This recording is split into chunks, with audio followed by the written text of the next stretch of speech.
नमस्कार मित्रों। 12 जनवरी को एक अमेरिकी film the bee keeper theatres में रिलीज़ कर दी गई। डेविड आयर द्वारा निर्देशित इस फिल्म में जेसन स्टैथम मुख्य भूमिका में हैं। फिल्म देखने से पूर्व ना तो मैंने इसका ट्रेलर देखा था और ना ही इसके बारे में कुछ पढ़ा था, बस नाम सुना था the bee keeper. Bee keeper का हिंदी अर्थ हुआ मधुमक्खी पालने वाला। इसके नाम के कारण फिल्म देखने से पूर्व मैं यही सोच रहा था कि कोई नया सुपर हीरो बनाया होगा बी मैन करके, जिसके एक इशारे पर मधुमक्खियां हमला करके किसी को भी मार देती होंगी। पर फिल्म देखने पर वास्तविकता कुछ और निकली। इसमें मधुमक्खियां तो हैं, पर किसी और उद्देश्य से। ये कहानी एडम क्ले नाम के एक ऐसे व्यक्ति की है जो अकेला रहता है। उसे अपनी मधुमक्खियों से प्यार है, वो उनका पालन करता है और शहद निकालता है। वो एलोइस नाम की एक वृद्ध महिला के यहाँ किराए पर रहता है। वो जो बूढ़ी महिला है, एडम क्ले को अपने बेटे की तरह प्यार करती हैं। एक दिन एलोइस ऑनलाइन फ्रॉड का शिकार हो जाती हैं। कुछ धूर्त और कपटी लोग उन्हें मूर्ख बनाकर उनकी बैंक डिटेल्स जान लेते हैं और उनकी मेहनत की कमाई के $2 मिलियन हड़प लेते हैं। अब ये इतना बड़ा झटका वो बेचारी सहन नहीं कर पाती हैं और आत्महत्या कर लेती हैं। अब यहीं से आरंभ होती है वास्तविक फिल्म। मित्रों, इन्होंने जो विषय उठाया है यह बहुत ही गंभीर है। केवल अमेरिका ही नहीं बल्कि भारत में भी प्रतिदिन सैकड़ों भोले भाले लोगों के साथ ये भेड़िए छल करते हैं, उनकी जमा पूंजी धोखे से हड़प लेते हैं। ऐसे लोगों को जितना कठोर दंड मिले उतना कम है।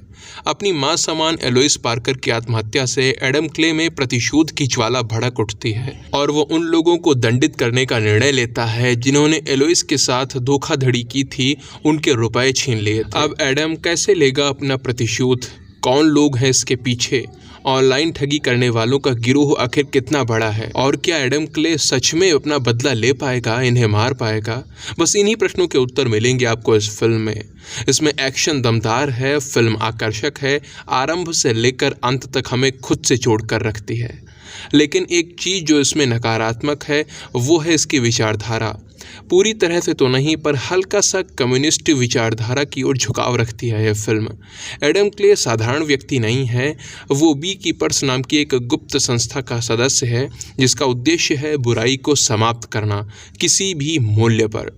मित्रों, अब एक विचारधारा जिसे कम्युनिस्ट विचारधारा के नाम से जाना जाता है वो कहती है कि अपने साथ हुए अन्याय का बदला लेने के लिए हथियार उठा लो, अपने ही देश की सेना के खिलाफ, अपनी ही सरकार के खिलाफ, सभी को उखाड़ फेंको, एक तबाही ले आओ। भारत में नक्सली यही कर रहे हैं। अन्याय और अत्याचारों का प्रतिकार करने के नाम पर भारत के विरुद्ध ही हथियार उठाकर खड़े हैं और न जाने कितने निर्दोष लोगों की हत्या कर चुके हैं अब तक। अब इस फिल्म में एडम क्ले भी अपराधियों के विरुद्ध कानूनी लड़ाई लड़ने के स्थान पर हथियार उठाता है। हाँ, यहाँ पर यह बात ठीक है कि वो सरकार के खिलाफ या सेना के खिलाफ विद्रोह नहीं करता, वो अमेरिका के खिलाफ नहीं है, बस उन अपराधियों को मारना चाहता है जो लोगों को ठग रहे हैं, जिन्होंने उसकी मां समान एलोइस की हत्या की है। आत्महत्या नहीं, वो हत्या ही थी। मेरे अनुसार कभी कभी अपराधियों को इस तरह से मारना आवश्यक हो जाता है। जैसे कि हैदराबाद रेप कांड के बारे में आपने सुना होगा। वो इतना जघन्य, इतना घृणित अपराध था कि पुलिस वालों ने कानूनी प्रक्रिया का पालन नहीं किया। अदालत जाकर उन्हें दंड दिलाने के स्थान पर स्वयं ही उनका एनकाउंटर कर दिया। उत्तर प्रदेश में भी बहुत से बड़े बड़े अपराधियों के एनकाउंटर हो रहे हैं, पुलिस वाले उनकी गाड़ी पलट रहे हैं।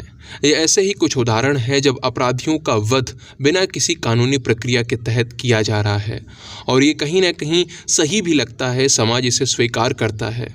इसके पीछे कारण है क्योंकि कानूनी प्रक्रिया इतनी धीमी और सड़ी हुई है कि अपराधी कई बार छूट जाते हैं, खुले में घूमते रहते हैं। पर यहाँ पर ये जो कुछ भी हुआ है ये राज्य खुद कर रहा है, अर्थात जनता के द्वारा चुनी हुई सरकार अपराधियों को दंडित कर रही है। पर जो एडम क्ले है वो राज्य की ओर से नहीं है, अमेरिका द्वारा नियुक्त नहीं है, वो खुद अपनी ओर से ऐसा कर रहा है। और उसने अमेरिका के विरुद्ध हथियार नहीं उठाए हैं, ना ही अमेरिकी सेना के विरुद्ध। उसने तो बस अपराधियों को दंड दिलाने के लिए हथियार उठाए हैं। अब आप चाहें तो इसे नक्सलवादी विचारधारा का प्रसार, कम्युनिज्म की विचारधारा का प्रसार कह सकते हैं या फिर नहीं भी कह सकते। सकते हैं। जो भी हो, मैंने आपके सामने सभी पक्ष रख दिए हैं, आप स्वयं विचार कीजिए। बाकी विचारधारा या मैसेजिंग को दूर हटाकर बस एंटरटेनमेंट के लिए यदि आप ये फिल्म देखना चाहते हैं तो आपको निराश नहीं होना पड़ेगा। एक ज़बरदस्त एक्शन देखने को मिलेगा। एडम क्ले जैसे एक दृढ़ संकल्पी व्यक्ति को आप देख पाएंगे जिसे अपने प्राणों की परवाह नहीं है, बस उसका उद्देश्य, उसका लक्ष्य पूरा होना चाहिए किसी भी मूल्य पर। मित्रों, मैं इस फिल्म को 10 में से 6 सितारे देना चाहूँगा। यदि आप लोगों ने फिल्म देख ली है तो आपके क्या विचार हैं इस पर, वो आप नीचे कमेंट सेक्शन में लिखकर बता सकते हैं। वीडियो को अंत तक देखने के लिए आप सभी का बहुत बहुत धन्यवाद। जय सिया राम, जय मां भारती।